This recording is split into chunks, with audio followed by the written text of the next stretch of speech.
Welcome back to another episode of Quick Picks with the Geek. I am your host, Bro Power the Geek. It's a battle of the grappling gremlins, and this one's got all the ingredients for chaos. We've got Vanessa Lil Monster Demopoulos, former exotic dancer turned UFC veteran and certified BJJ black belt, taking on Toledo problem child Alencar, who might have just walked out of an ADCC mat war and wandered directly into the octagon. Let's break this down. Vanessa Lil Monster Demopoulos comes in a minus 135 favorite with a record of 11-6. Demopoulos is 5-3 in the UFC and has carved out a reputation as one of the scrappiest flyweights in the game. She's got 4 submission wins, 1 TKO, and the kind of durability that makes you question her pain receptors. She's only been finished once, and that was in her last fight by Jacqueline Amarim, who was tossing her around like she was trying to win a judo badge at a kid's summer camp.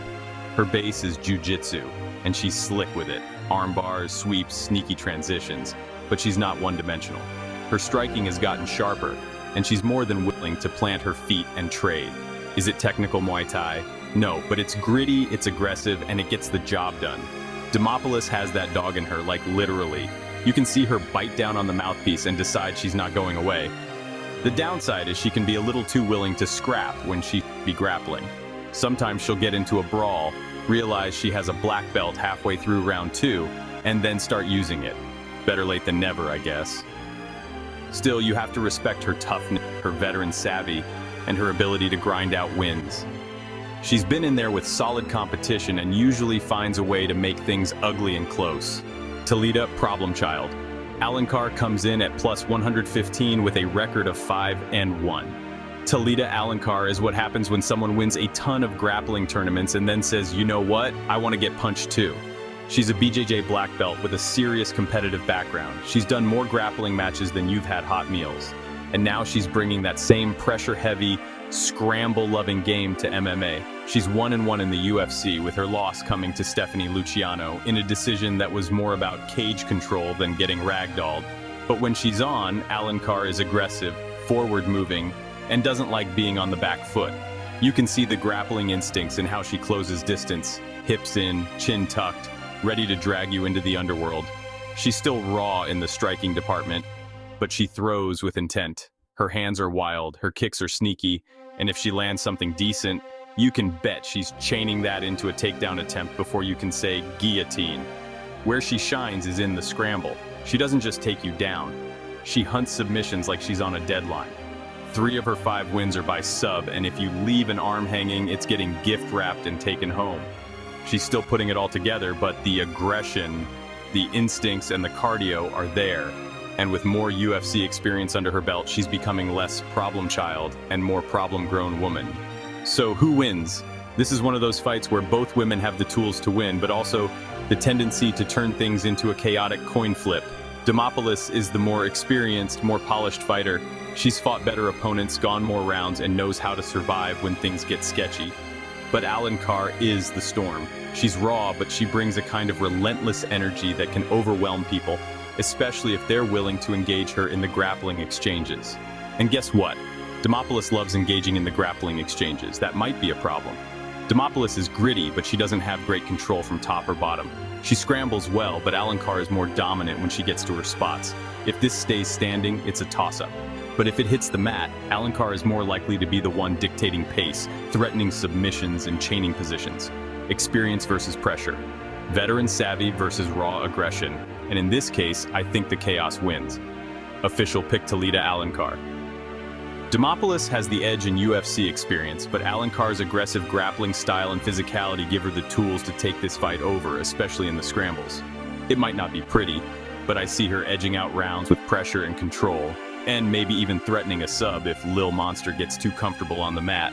Give me problem child, and probably a few reversals that make the commentary team start yelling in Portuguese. This one's a scrap between a guy who looks like he owns a food truck in Venice Beach and a Brazilian prospect whose nickname sounds like he runs a samba dance class on the side. Don't let the vibes fool you, this is going to be violent.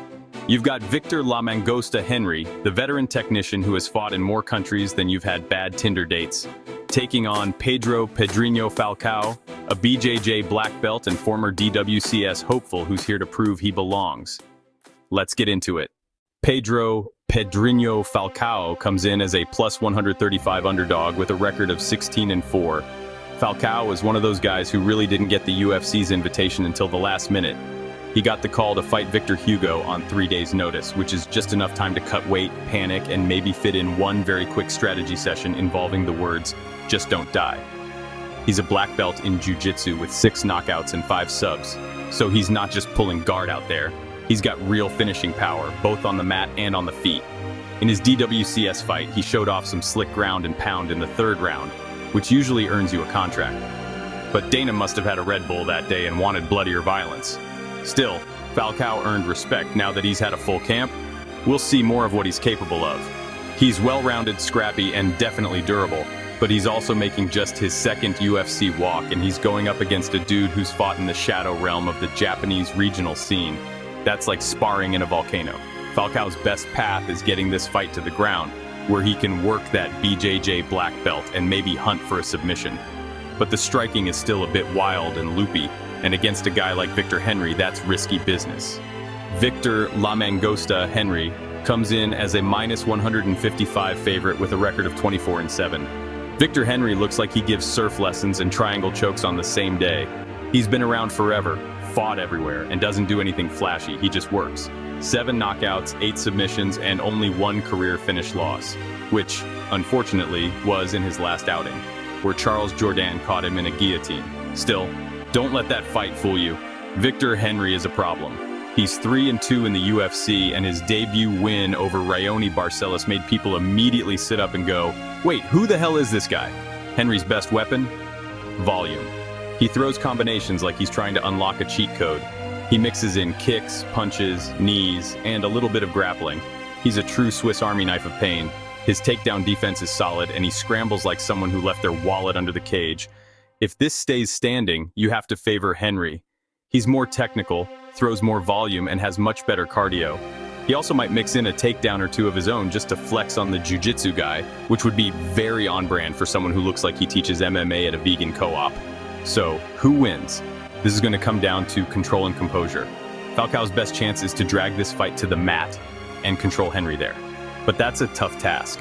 Henry's takedown defense is strong, and he's not just surviving off his back.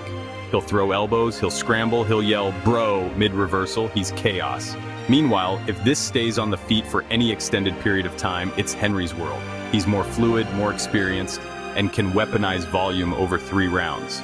Falcao's striking is serviceable, but it's not clean enough to win a stand-up battle with someone who treats striking exchanges like a rhythm game. Henry also has the experience edge, not just in number of fights, but in level of competition. He's been in there with legit killers. Falcao's still getting his UFC sea legs, and this might be a case of too much, too soon. Official pick, Victor Henry. Give me the grizzled vet with clean boxing, solid takedown defense, and a gas tank that just won't quit. Falcao's dangerous, especially if he gets top position, but over the course of 3 rounds, I see Henry stuffing takedowns, outworking him on the feet, and maybe even mixing in his own offense, grappling to steal rounds. La Mangosta by decision. Maybe even some spicy scrambles and a couple "how did he get out of that" moments thrown in for flavor. Let's get into this strawweight scrap between Loma Lookboonmee and Istela Nunes. 2 strikers enter, but only one will leave with their Muay Thai dignity intact. One's on a hot streak, the other on UFC probation. Still, this one should be fun for as long as it lasts, assuming Nunes doesn't trip on a banana peel mid-fight and lose by injury again. Let's break it down. Istela Nunes comes in a plus 330 underdog with a record of 6-5. Let's just call it what it is. Nunes has had one of the unluckiest UFC runs in recent memory. She's 0-4 in the promotion and has been finished in 3 of those losses. Yeah, and she suffered a nasty elbow injury in her last fight as soon as it started. That's how cursed it's been. But it's not like she can't fight. She's a clean striker. Crisp punches, good footwork, solid technique. Her background is in kickboxing, and when she's at her best, she looks smooth. The problem is, she just hasn't been able to string together moments, let alone rounds. Whether it's cardio, grappling, or just the UFC jitters times 4, something always seems to go sideways. To her credit, she doesn't quit. She keeps showing up. But if this was school, she'd be on academic probation by now. And Dana's just watching to see if she turns in her final paper or not. If she wants to win here, she needs to keep this at range, stay off the fence, and avoid any kind of clinch. Or else she's about to get elbowed back to 2019. Loma Lookboonmee comes in a -400 favorite with a record of 9-3. Loma Lookboonmee is Thailand's finest and possibly the only person who can throw knees so casually in a clinch, you'd think she was adjusting her groceries. Her Muay Thai background is legit. She grew up in a gym, probably elbowed her way out of the womb, and now she's using her striking gifts to carve her way up the strawweight ranks. She's on a 3-fight win streak, with solid victories over Bruna Brazil and Denise Gomes, and in her fight against Elise Reed, she shocked everyone by submitting Elise Reed. That's like finding out your favorite barista also has a black belt in tax law. Unexpected, but kind of amazing. Lookboonmee's Muay Thai clinch is nasty. If she gets inside, she's going to knee you in the ribs until your ancestors feel it. She's got beautiful balance, tricky trips, and elbows that cut through time. But don't sleep on her grappling. She's evolving, her submission game is developing, her wrestling has improved, and she's clearly putting the pieces together. And most importantly, she fights smart. She doesn't chase finishes recklessly. She stacks damage, controls range, and knows when to push and when to stay composed. Against someone like Nunes, that composure is gold. So, who wins? This one's lined like a mismatch, but I think it's closer than the line suggests. On paper and on screen, Loma looks better. She's more technical, more experienced, and more complete at this stage in her career. But Nunes is a decent striker. I mean, I really think her striking is solid, but she's got cardio issues, a grappling hole, and no UFC momentum. That's like going into a chess match already down a rook. If Nunes can keep it clean and at range, she might steal a round or two, but Lookboonmee is good at staying safe, and I can see a world where she dominates. I think this fight stylistically is a great matchup for Nunes. Striker versus striker is always fun. I think her 0-4 record in the UFC is the reason she is such a big dog. Official pick, Loma Lookboonmee. Give me the striker with the hot streak, the better clinch game, and actual momentum. Lookboonmee should win this, either by a clear decision or a late finish via knees that look like they should be illegal in 47 states. Nunes is game, and I expect her to put up a good fight. But when it comes down to it, I think Loma's just better. Not to mention it's hard to pick the fighter on a 4-fight losing streak.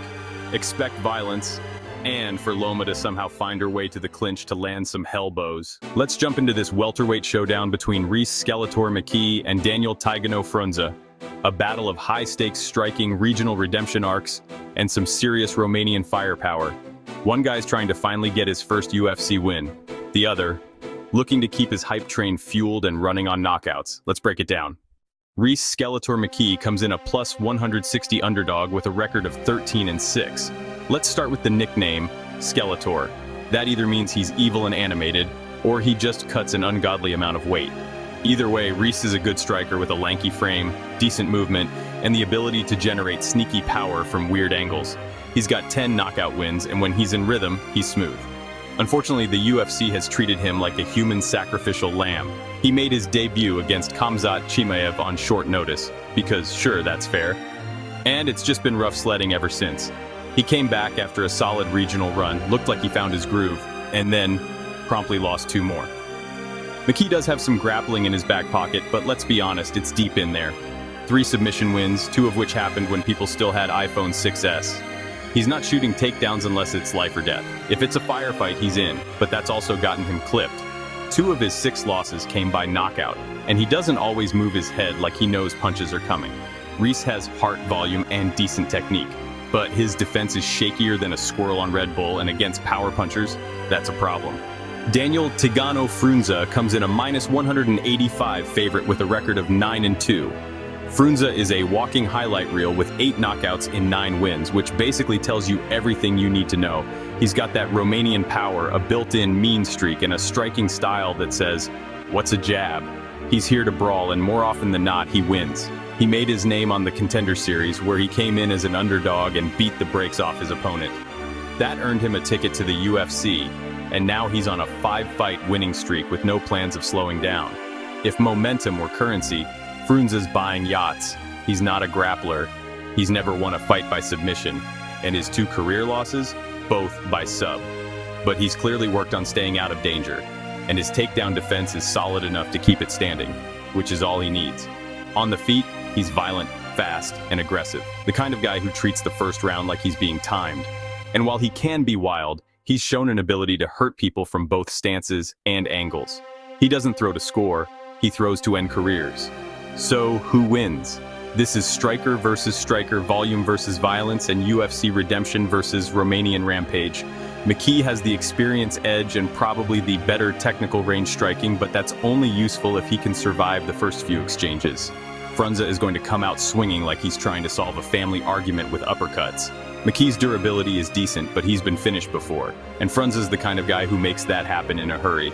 If McKee can weather the early storm, maybe he drags Frunze into deeper waters, but more likely, he gets caught trying to make it a kickboxing match and wakes up staring at Herb Dean. Official pick, Daniel Frunze. Frunze's pressure, power, and momentum are too much to ignore here. McKee has the heart and experience, but the matchup is rough, especially against someone who thrives in firefights. Expect fireworks early, and unless Reese pulls out a tactical masterclass, he's getting finished. Frunze by knockout, I'm probably inside 2 rounds. And if not, he's still landing the harder shots and stealing rounds with pure chaos. Alright, next up, we got Dione the Witch Barbosa taking on Diana the Warrior Princess Belbita in a fight that could decide who gets to keep their UFC spot and who gets exiled back to the regional kingdoms. Barbosa, a grappling machine with judo flips and BJJ tricks, is looking to bounce back after getting Miranda Mavericked. Belbita, a striker with a flair for Kempo and chaos, is trying to get back in the win column after a rough stretch. Both fighters have something to prove, and honestly, this one's got some real intrigue to it. Let's break it down. Dione, the Witch Barbosa, comes in a -450 favorite with a record of 7-3. Barbosa has that dark arts energy about her. She's got a black belt in judo and Brazilian jiu-jitsu, which basically means if she touches you, you're going for a ride and probably waking up in mount. Before MMA, she was already considered a grappling phenom. Now she's out here trying to fold people like hotel towels in the flyweight division. She's 1-1 in the UFC, and while she did take a loss to Miranda Maverick last time out, there's no shame in that. Maverick's been body-locking people like she's working for TSA. Barbosa showed she can hang, and if she gets top control, you're in for a long night. She's got 3 submissions, and when she gets into dominant position, it's less hold and pray and more summon the jiu-jitsu demons. Getting the fight to the mat is where it gets a little iffy. She's okay at entries, but not the most explosive takedown artist. Still, once she gets inside and connects those judo grips, things get sketchy for anyone not named Kayla Harrison. On the feet, let's just say she's striking because she has to. Her kicks are functional, her punches are there, but she's looking to close distance and get to the part of the fight where she's got the cheat codes. Diana, the Warrior Princess Belbita, comes in a +350 underdog with a record of 15-9. Belbita is what happens when a Mortal Kombat character gets booked for Fight Night prelims. She's a kickboxer, a Kempo practitioner, and when she's feeling herself, she can look like a legit problem in the striking department. The issue? The moment things hit the ground, it's less Warrior Princess and more, help, I've fallen and I can't get up. She's 2-5 in the UFC with 6 knockout wins and 4 subs, but she hasn't submitted anyone since before the COVID-19 crisis. More importantly, she's been submitted 5 times, which is exactly the number of red flags you need when you're about to fight a submission specialist with judo throws in her back pocket. She's game though, always. Win or lose, she comes to bang, and she'll never shy away from a brawl. If she can keep it standing, she's got a chance. But that's a big if, and she hasn't exactly proven herself against aggressive grapplers. Belbita's last few fights have looked like reruns. She starts strong, gets taken down, gets stuck, and eventually ends up either tapping or staring at the lights. She's dangerous early, but her takedown defense has more holes than a pair of fishnets in a bar fight. So, who wins? This is classic striker versus grappler, but the problem for Belbita is that she's been submitted so many times it's starting to look like a reflex. Barbosa doesn't need to be a takedown wizard, she just needs to get inside without catching a spinning back fist to the chin. If Belbita can stuff takedowns and keep it standing, she has a real chance. She defends takedowns at 62%, so it's inside the realm of possibilities. But if Barbosa can close the distance, the judo takes over, and then it's just a matter of time. Belbita's grappling defense hasn't evolved enough to survive 3 rounds with someone this slick on the mat. And unless she knocks Barbosa out early, she's likely to spend most of this fight on her back, wondering why she didn't take up fencing instead. Official pick Dione Barbosa. Belbita is dangerous on the feet, but Barbosa's grappling is too strong, and Belbita's submission defense is just too optional. I see Barbosa getting this to the ground early and either grinding out a decision or snatching a neck like it owes her money. Give me the witch. by submission, probably in the second round. All right, next up, we got Davey Dangerous Grant taking on Daniel Willy Cat Santos in a fight that could steal the show at bantamweight. Grant, the English brawler with a sneaky submission game, is looking to show he's still got some tricks left at 39. Santos, riding a hot streak and packing serious volume and speed, is trying to prove he's the next breakout star from the shootboxy jungle. Both guys are tough, dangerous, and love a good scrap. And honestly, this one's got some real intrigue to it. Let's break it down. Davey Dangerous Grant comes in a plus 180 underdog with a record of 14-7. If you built a fighter in the lab by mixing old school grit with a Yorkshire accent and some casual violence, you'd get Davey Grant. He's been kickboxing since he was 14. He's got a brown belt in BJJ, and his finishing stats are chef's kiss. 4 knockouts, 7 submissions, and 0 hesitation. When he fights, it's not point fighting, it's try to end your life fighting. Grant's combos are smooth and he'll throw spinning stuff without warning, like a dad at a wedding after 2 pints and a flashback to his karate days. He lands with power, mixes targets, and he's not afraid to get scrappy. But the man's 39 now, which in bantamweight years is like being a retired Jedi trying to fight off a new Sith apprentice. Defensively, he's solid but hittable, and while his takedown defense sits at 61%, it's not airtight. He can be taken down and held, especially by younger, more athletic guys. Still, if he gets top position or a back take, he'll threaten submissions faster than you can say guillotine. He's got heart, power, and experience, but in a division filled with fast twitch savages, age matters. Daniel Willy Cat Santos comes in a minus 210 favorite with a record of 11-2. Daniel Santos fights like someone hit the fast forward button and forgot to turn it off. He's wild, aggressive, and doesn't really believe in feeling out rounds. He's 2-1 in the UFC on a 2-fight win streak and looking to keep the hype train moving with another chaotic W. He's got 5 knockouts, 2 subs, and the kind of style that makes his coaches both proud and deeply nervous. He's fast, throws in volume, and mixes up body and head shots like he's playing a UFC video game on hard mode. His takedown defense is solid at 73%, and his takedown accuracy is 50%, which means if he wants to take you down, he probably can. Where he really shines, though, is that forward pressure. He doesn't just fight, he swarms.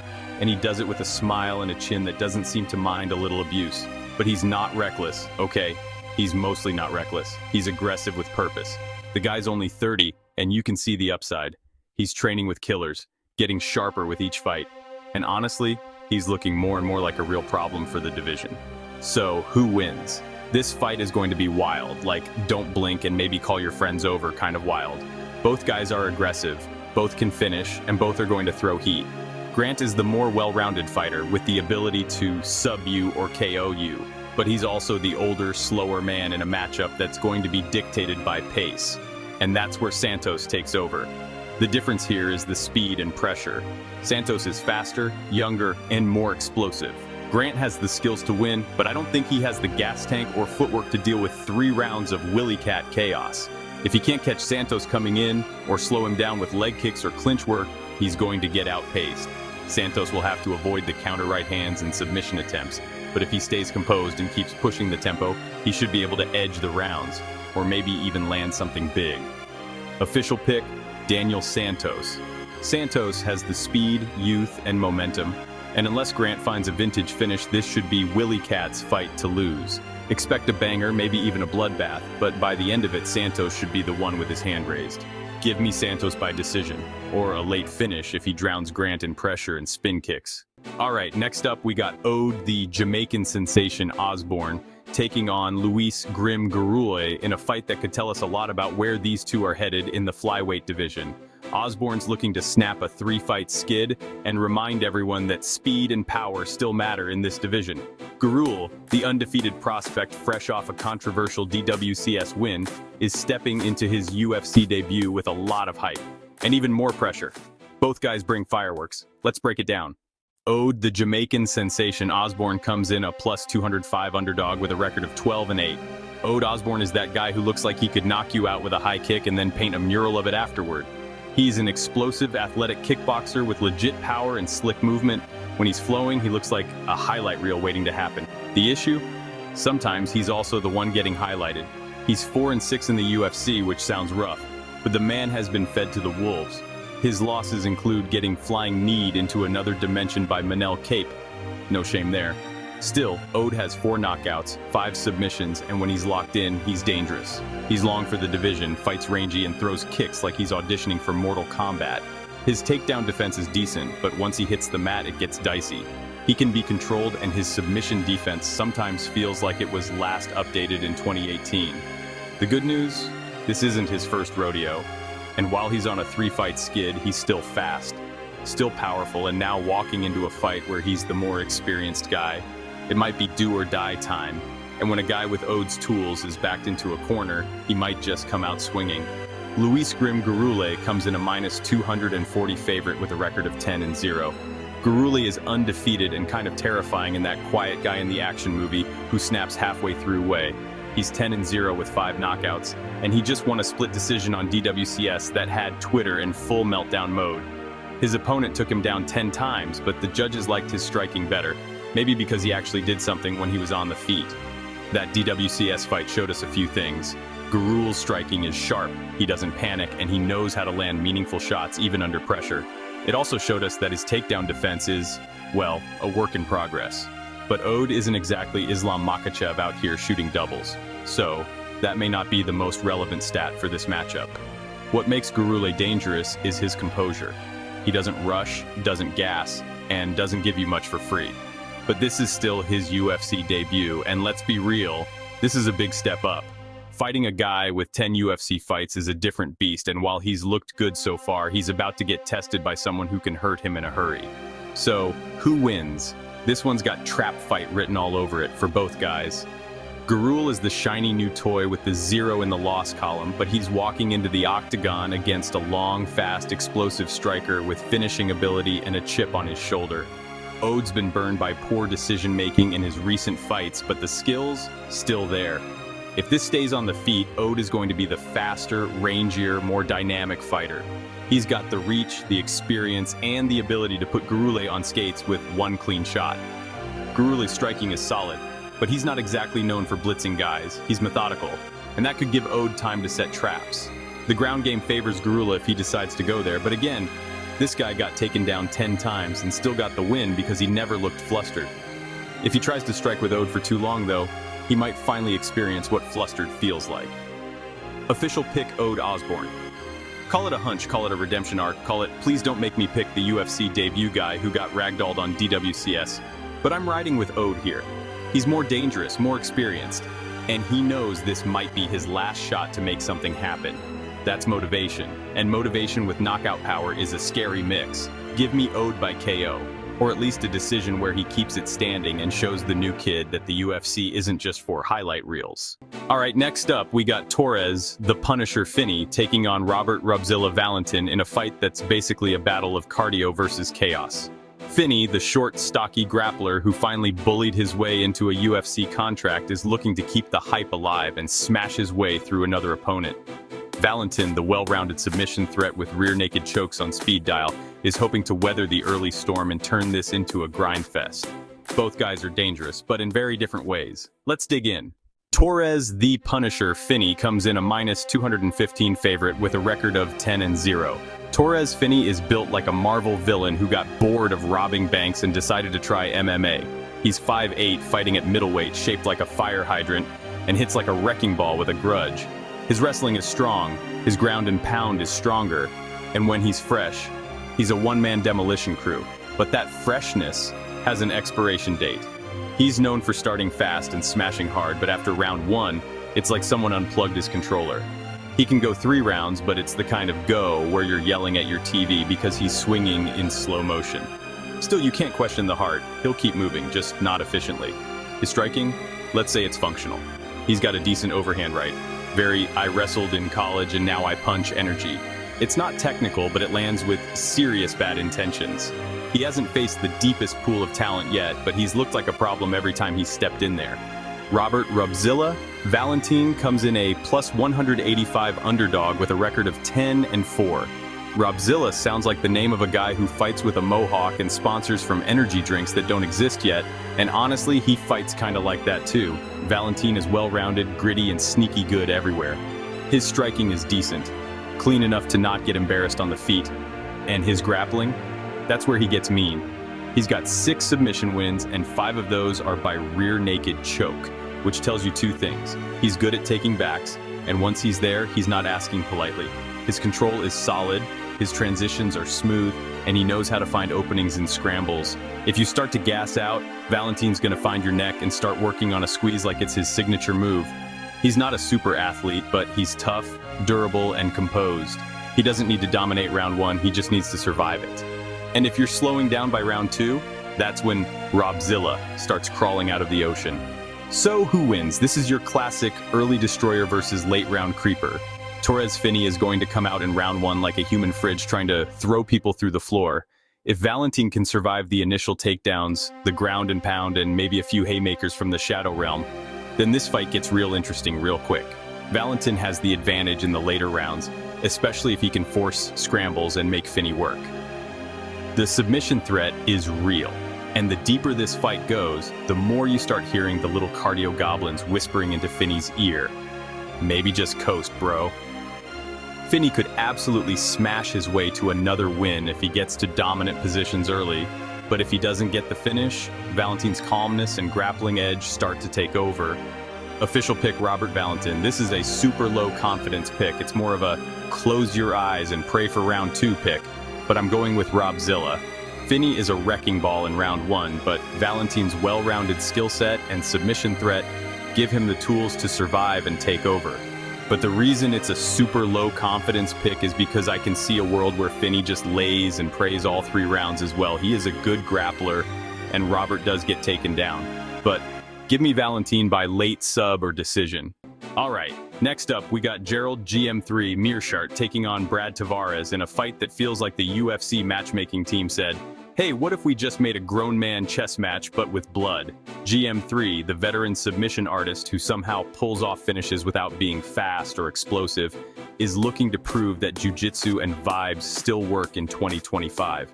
Tavares, the perennial gatekeeper with concrete hips and a decision machine brain, is aiming to keep his place as the guy you have to beat to be taken seriously.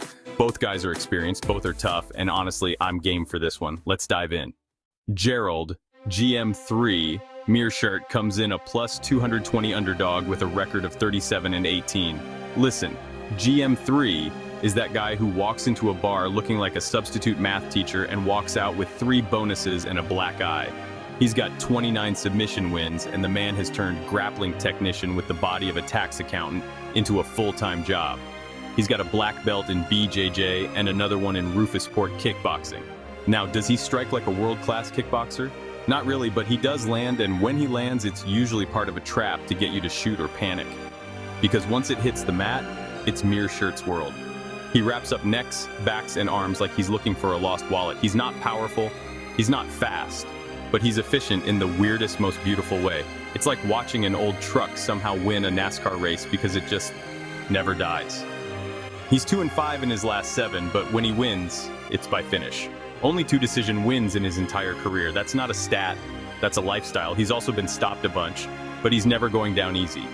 GM3 is the classic spoiler, and if you take him lightly, you're waking up in a guillotine wondering how you got there. Brad Tavares comes in a minus 185 favorite with a record of 20-10. Brad Tavares is what happens when you max out your grind stat and forget to assign points to flash. He's well-rounded, experienced, and durable, but finishing fights just isn't his thing. 5 KOs, 2 subs, and 13 decision wins. That's a resume built on cardio control and saying no to risky business. He's got 80% takedown defense, which is basically the brick wall GM3 will be trying to climb for 15 minutes. Tavares doesn't get taken down often, and even when he does, he doesn't stay there. He's slippery like a bar of soap in prison. On the feet, he's clean and calculated. He doesn't throw wild heat, but he's efficient with his combos and manages distance really well. He's not going to blow the roof off the place, but he will jab you into a decision and walk away with barely a scratch. Cardio edge? Tavares all day. He doesn't fade, and he keeps a steady pace that wears guys down over time. At 3-4 in his last 7, he's had a few tough outings, but he's only lost to really solid opponents. Against someone like GM3, who tends to fade when the takedown isn't there, this is the kind of matchup Brad thrives in. So, who wins? This one comes down to a very simple question. Can Gerald get it to the ground? Because if he can't, this is Tavares' fight. Brad's takedown defense is elite, and he's exactly the kind of guy who makes GM3 look lost if the grappling never materializes. On the feet, Tavares is cleaner, quicker, and way more consistent. And even if GM3 lands something weird, Brad's not the type to panic and give up his neck.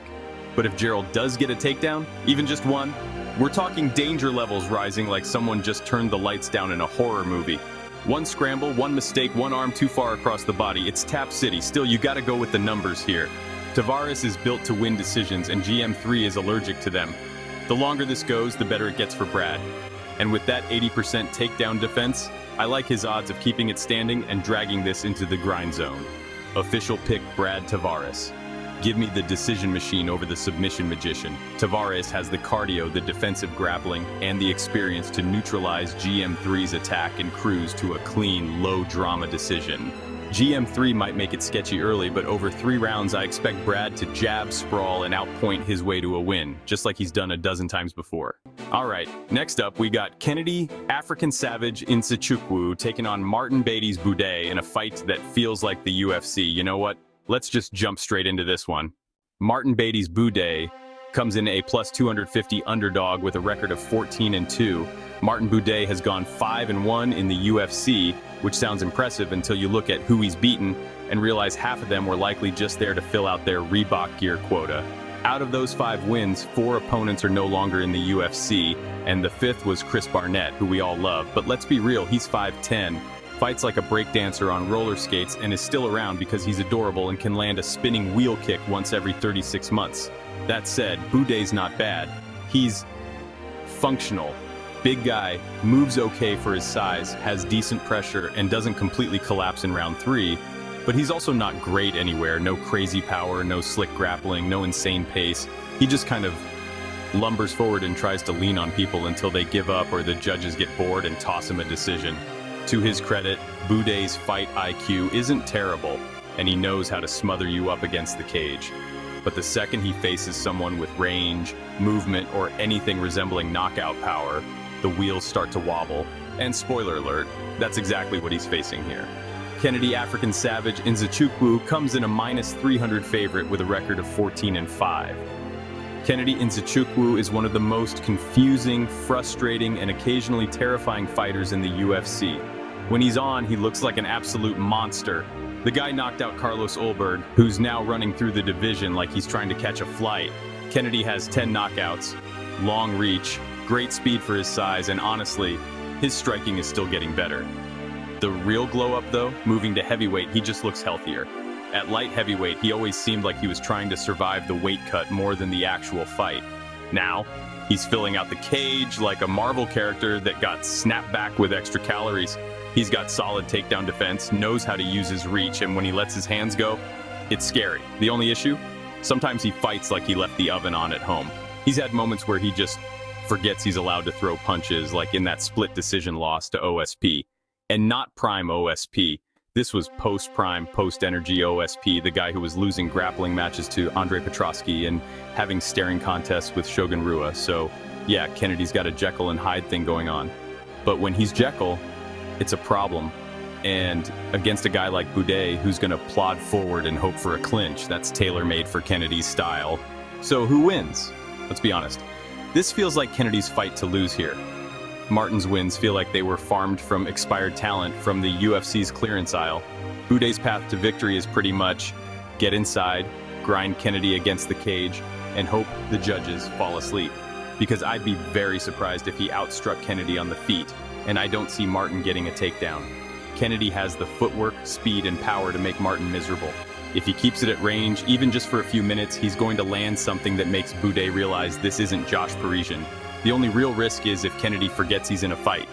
But if we get even 75% of the guy who showed up in his last fight, this is a walk in the park, and Boudet is wearing sandals. Official pick Kennedy Nzechukwu. Give me the African Savage to do savage things. He's faster, sharper, more powerful, and way more dangerous. Boudet's been coasting on a soft schedule, and Kennedy's about to snap that streak like a breadstick. Kennedy by KO. Probably second round, possibly first if he wakes up feeling like the shit.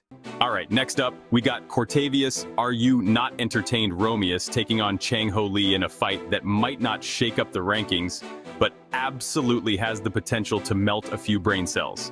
Both guys are looking to make a splash, and honestly, let's break it down.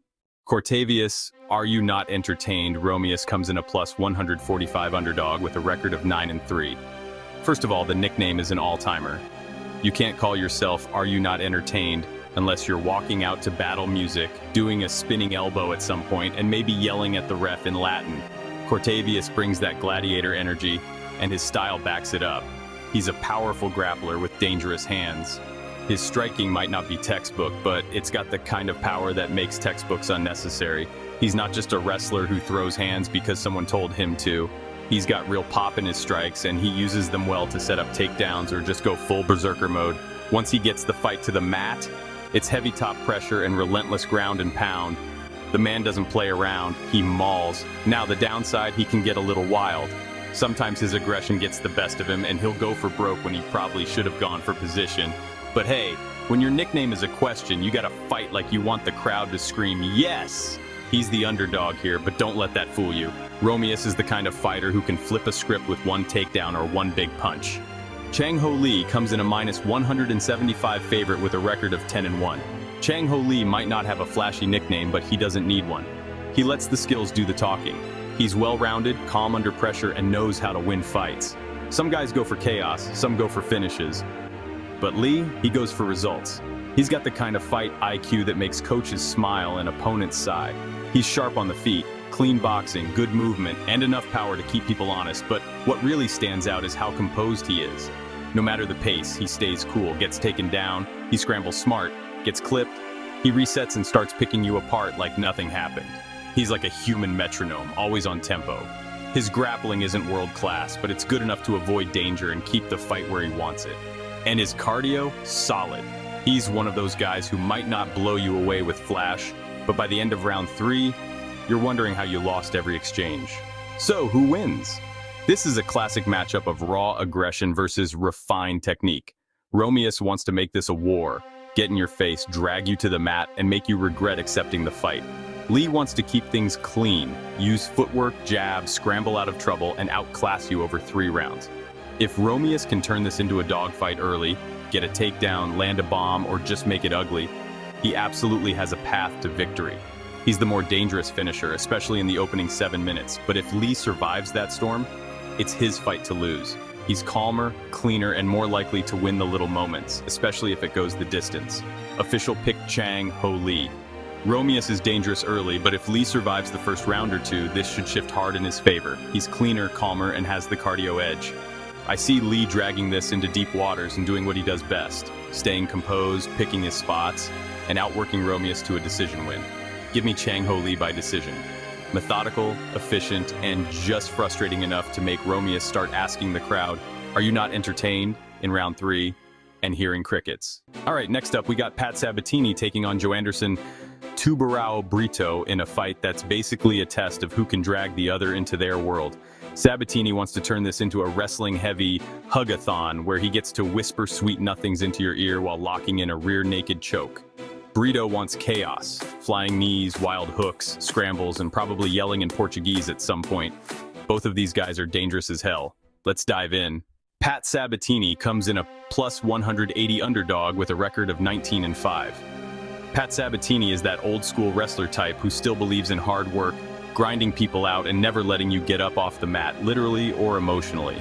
He's got 13 submission wins, and once he gets top position, it's like being stuck under a weighted blanket made of jiu-jitsu tape and disappointment. His background in NCAA wrestling gives him the kind of takedowns that don't just score points. They suck your soul out of your cardio tank. His top control is sticky, his transitions are slick, and he's constantly hunting the finish. He's not out here for decisions. He's out here to turn your limbs into origami. Now striking. A, it's functional. He throws punches to get to the legs. He's not trying to win a kickboxing match. He's trying to win a single leg takedown and ruin your Saturday night. But make no mistake, if Sabatini gets this fight into his world, things get very uncomfortable very quickly. And once he has your back, he's the guy your coach warns you about, because you're probably tapping before you even realize what's happening. Joanderson Tubarão Brito comes in a minus 210 favorite with a record of 17-4. Joanderson Brito fights like someone just hit the turbo button on a game controller and gave him 30 seconds to impress Dana White. He's aggressive, explosive, and doesn't believe in slow starts or slow anything really. He's well-rounded, with 7 knockouts and 8 submissions, and his best weapon might be his ability to mix it all together at full speed. He's not one of those methodical types. He's the guy who starts fast, stays fast, and pressures until your body or your game plan breaks. His striking is wild but powerful. Hooks, flying knees, spinning stuff. Brito throws it all, and he throws it like he's trying to get an early flight home. He's not reckless, though. There's a method to the madness. He uses the chaos to open up takedowns or back takes, and when he finds an opening, he capitalizes fast. If the fight stays standing, or even in a scramble-heavy pace, it favors Brito. But if he gets stuck under Sabatini for more than a minute or two, that Brazilian storm can get smothered real quick. So, who wins? This one is all about location, location, location.